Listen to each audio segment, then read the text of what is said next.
নমস্কার বন্ধুরা, আশা করি সবাই ভালো আছেন। আচ্ছা, এই হাই হ্যালোর যুগে আমি নমস্কার কেন বললাম? এটার পেছনে একটা ছোট্ট গল্প আছে, আসুন আপনাদের সাথে শেয়ার করি। যখন আমি 2014 সালে প্রথম চাকরি পাই কলকাতা হাইকোর্টে লিগ্যাল এইড সার্ভিস ওয়েস্ট বেঙ্গলে অ্যাজ এ ফ্যামিলি কাউন্সিলর, তখন আমার ডেস্কে যে ফোন রাখা ছিল সেখানে যখনই ফোন আসতো, দিনে তো গোটা 50 ফোন আসতোই, ফোন আসতো তখনই আমাকে বলতো তো নমস্কার ল্যাস হয়ে। 3 বছর চাকরি করেছিলাম, আর এই নমস্কার বলতে বলতে আমার এমন অবস্থা দাঁড়িয়েছিল যে বাড়ির ল্যান্ডলাইনে কেউ ফোন করলেও আমি হ্যালো না বলে নমস্কার বলতাম। কি হাস্যকর ব্যাপারটা হয়ে গেছিল। এই যে সকালবেলায় রেডি করতে বসলাম আমার রিভু সোনাকে, সেরেগ্রো খেয়ে তিনি এখন স্কুল যাওয়ার জন্য রেডি হচ্ছেন, আর আমি চা খাচ্ছি। চায়ের প্রতি খুব ন্যাক, টুকুস করে আঙুল চুবিয়ে একটু চা খেতেই হবে।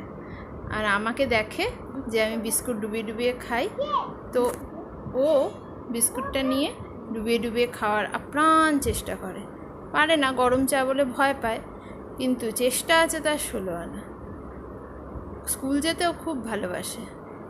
হ্যাঁ, এই দেখুন, ধরে ডুবিয়ে তারপর আবার আমাকে খাইয়ে দেবে। নিজে গরম চা তো ভয় পায়, খেতে চায় না।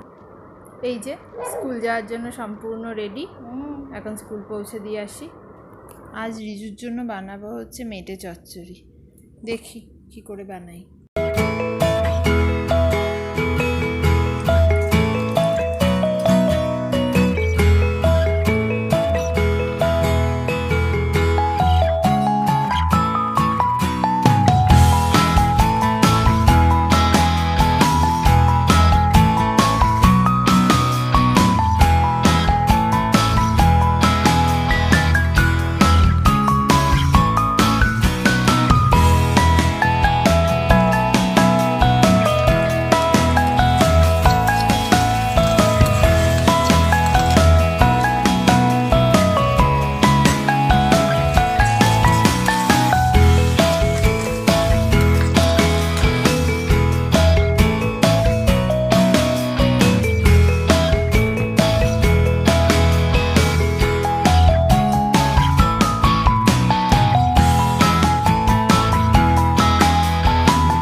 এই যে 2 ঘন্টা স্কুল করে বাড়ি এসে শুরু হয়েছে ওর অবদ্ধ ভাষায় কথা বলা।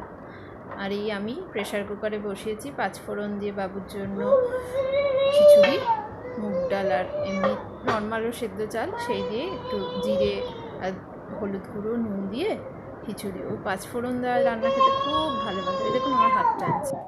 এখন সন্ধেবেলায় রিজুর টিফিন রেডি, অফিস থেকে এসে নাকি ওর রাবণের মতো খিদে পায়। চ্যানেলটি যদি ভালো লেগে থাকে অবশ্যই লাইক, সাবস্ক্রাইব এবং কমেন্ট করবেন। টাটা।